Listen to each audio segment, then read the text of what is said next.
भद्रकाली माता ने भरत जी की रक्षा की। भरत जी ने निश्चय कर लिया कि अब घर नहीं जाना है, अब खेत पर भी नहीं जाना है, शरीर का प्रारब्ध पूरा करना है। घूमते घूमते भरत जी सुमति नदी के तट पर आए। कच्छ प्रांत का राजा रघुगण कपिल महामुनि के आश्रम में तत्व ज्ञान का उपदेश लेने जा रहा था। 4 दास पालकी उठाकर चल रहे थे। इक्षु नदी के तट पर जलपान के लिए थोड़ा विश्राम किया। एक दास भाग गया। अब राजा ने कहा, रास्ते में भटकते किसी व्यक्ति को पकड़ लाओ। सेवकगण खोजने निकले। भरत जी शरीर से हिच-पुट थे। सेवकों ने कहा कि अरे चल, तुझे मजदूरी देंगे। भरत जी चलने लगे। कहा कि ये पालकी उठानी है। पूर्व जन्म में अनेक बार पालकी में विराज हुए थे, पर पालकी उठाने का प्रसंग पहली बार आया। भरत जी ने कंधे पर पालकी रख ली। नारायण का स्मरण करके चलने लगे।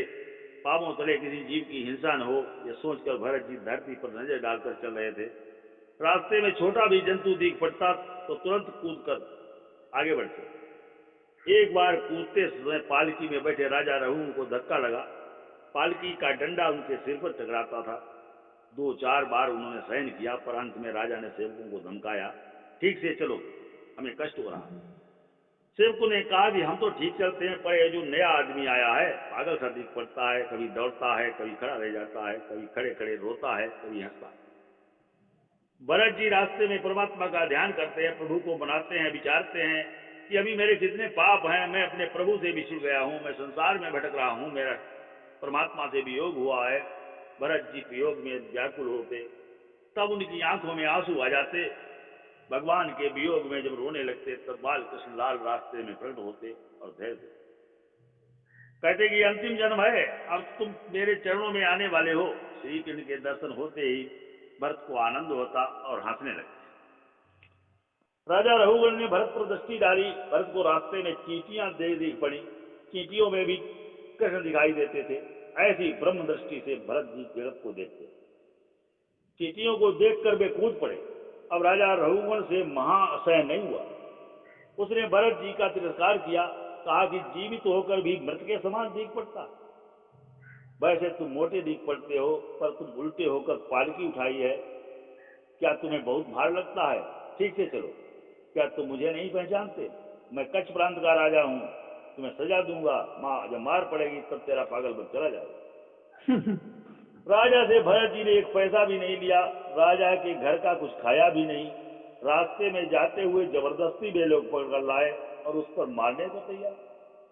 भरत जी का मन शांत है। राजा ने बहुत तिरस्कार किया, पर भरत जी के मन में कोई प्रभाव नहीं हुआ। वे मान अपमान को पी गए। मान भी असत्य है, अपमान भी असत्य है, परमात्मा सत्य है। कंधे पर पालकी है और चल रहे हैं। सोच रहे हैं कि कोई भी हो, मैंने इसे अपने कंधे पर बैठाया है, मेरा अपमान कर रहा है, इसका मुझे दुख नहीं, मैं आनंद हूँ। पर कदाचित मेरा अपमान करने वाले को मेरे प्रभु दंड देंगे। इस जीव का कल्याण हो, इसकी दुर्गति न हो, इसे मैं प्रभु के धाम में ले जाऊंगा। सत्संग के महात्म से को समझाने के लिए आज भरत जी की बोलने की इच्छा हुई।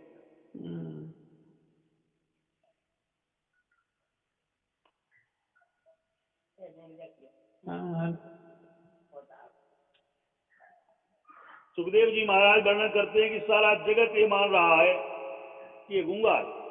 भरत जी को कोई पहचान नहीं पाता। भगवान की इच्छा हुई कि अपने भक्त के ज्ञान को प्रकट करूं। अपने भक्त की कीर्ति मुझे बढ़ानी है।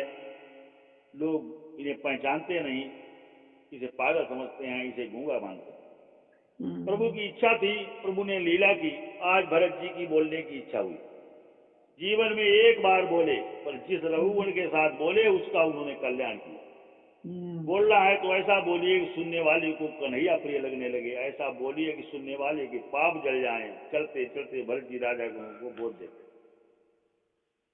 तयोदितं व्यक्तमपि प्रलब्धं भर्तुं समे स्याददि वीरभारा गन्तुर्यदि स्याददि गम्यमध्वा पिबेति विशासौ न विदां प्रवादा।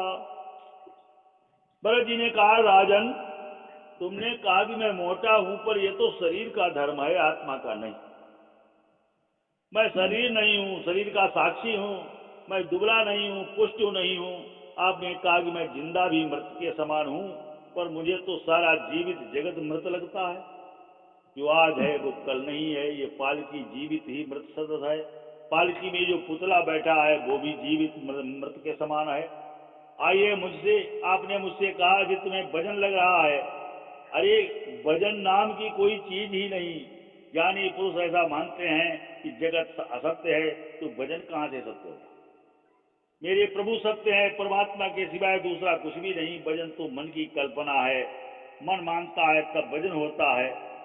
माता बालक को उठाकर ले जाती है, बालक में माता की ममता होती है। माता को जरा भी वजन नहीं लगता। अपने बालक माता को फूल के समान हल्का लगता है, किंतु पड़ोसी का पुत्र पहाड़ जैसा भारी लगता है। पाव भर मिठाई हाथ में है तो वो भारी लगती है, और उसे खा लेने के बाद पेट में जाने के पर वो वजन नहीं रहती।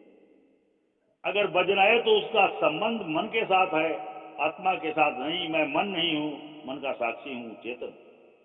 मैं परमात्मा का अंश हूँ। राजा, मुझे तुमने कहा कि मैं तुम्हें मारूंगा। इस शरीर से अलग हूँ, मैं इस शरीर से अलग हूँ। शरीर को कोई मारे तो इससे मेरी चाल नहीं सुधरेगी। मैंने ब्रह्म दृष्टि स्थिर की है। बोलते बोलते भरत जी की ब्रह्म निष्ठा प्रकट हो गई। संत स्वरूप को छिपाते हैं। भरत जी ने कहा, ना ना ना, मैं ब्रह्मनिष्ठ नहीं हूँ, मैं तो पागल हूँ। पग नीचे किसी जीव की हिंसा न हो जाए इसलिए कूदता हूँ। जो पाप लेकर आया है वही भोग रहा है, इससे नया पाप नहीं करता। जगत को साक्षी के रूप में देखता हूँ। तुम्हें जो करना है करो, वही तुम कर सकते हो। मेरी चाल नहीं सुधर सकती। अगर कोई पागल को मारता है तो पागल बुद्धिमान नहीं हो सकता। मार खाने से अगर पागल बुद्धिमान हो जाता तो जगत में कोई पागल नहीं रहता। भरत जी ने निर्भय होकर जवाब दिया। पालकी में बैठा रघुगण सोचता है कि ये क्या बोल रहा है, ये तो वेदांत के सिद्धांत कह रहा है, पागल नहीं है। ये कोई साधारण व्यक्ति नहीं है। ये कौन होगा। पालकी में से देखा कि भरत जी के कंधे पर जनेऊ था। इसे देखकर राजा को विश्वास हुआ कि निश्चय ही ये ब्राह्मण है। वो भी केवल जाति से नहीं, इसने तो ब्रह्म दृष्टि स्थिर की है। ऐसे पवित्र ब्राह्मण के द्वारा मैंने पालकी उठवाई। धिक्कार है मुझे, मैंने बड़ी भूल की। मेरी दुर्गति होगी, अब मैं नरक में जाऊंगा। राजा पालकी से कूद पड़ा। भरत जी के चरणों में उसने साष्टांग बंदन किया। राजा ने भरत जी को बहुत मान दिया। पालकी से गद्दी निकालकर भरत जी को उस पर साध बैठा। राजा ने बहुत अपमान किया, तब भरत जी नाराज न हुए। अतिमान दिया तो प्रसन्न नहीं हुए। जहाँ मान नहीं, जहाँ अपमान नहीं, जहाँ सुख नहीं, जहाँ दुख नहीं। भरत जी ज्ञान की उस अंतिम भूमिका में, वहाँ आनंद में परमात्मा के स्वरूप में स्थित थे। साधारण व्यक्ति मान मिलने पर वो प्रसन्न होता है, अपमान होने पर जी जलाता है। जिसे मान पसंद है उसे अपमान बहुत दुख देता है। जिसे मान पसंद नहीं वो अपमान में शांति नहीं पाता। राजा ने पूछा, महाराज आप कौन हैं। मैंने सुना है कि गुरु दत्तात्रेय भगवान पागल के रूप में अनेक बार घूमते रहे हैं। आप गुरु दत्तात्रेय हैं। आप सुखदेव जी हैं, जिन कपिल नारायण के आश्रम में मैं तत्व ज्ञान के उपदेश लेने जा रहा हूँ। वे कपिल भगवान मेरी रक्त परीक्षा ले रहे हैं। रास्ते में तो नहीं आए। मेरे जैसा कामी विलासी आपको क्या पहचान सकेगा। मैं अंधा हूँ, जिसकी आंखों में काम है, वो आंखों के होने पर भी अंधा है। मैं आपको पहचान नहीं रहा हूँ। महाराज आप अपना परिचय दीजिए, मुझे कुछ उपदेश दीजिए। आपने कहा कि वजन जैसी वस्तु नहीं है। आत्मा आनंद रूप है, सूक्ष्म है, ये सत्य है। पर आत्मा का संबंध बुद्धि के साथ, बुद्धि का मन के साथ, मन का संबंध इंद्रियों के साथ, और इंद्रियों का संबंध शरीर के साथ। इससे अगर शरीर को दुख होता है तो आत्मा को भी दुख होना चाहिए। प्रत्यक्ष अग्नि के साथ संबंध न होने पर भी चावल पकते हैं। भरत जी कहते हैं कि आत्मा पूर्ण निर्विकार है, चावल विकारी है, जड़ है। मन बंधन में आता है, आत्मा समझ रहा है कि मैं बंधन में नहीं, मैं हूँ। मन विषयों का चिंतन कर रहा है तो वो जीव का शत्रु है, और परमात्मा का चिंतन करता है तो मित्र है।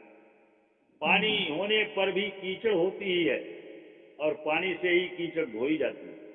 कीचड़ का कारण पानी है, कीचड़ धुलने का कारण भी पानी है। बंधन का कारण मन है, और मोक्ष का कारण भी मन है। मन संसार का बहुत चिंतन करता है तो विषयों में फंसता है। विषय मन में घर कर लेते हैं। मुझसे एक बार भूल हुई थी, मैं हिरण का ध्यान करता था, इससे मुझे हिरण का अवतार मिला।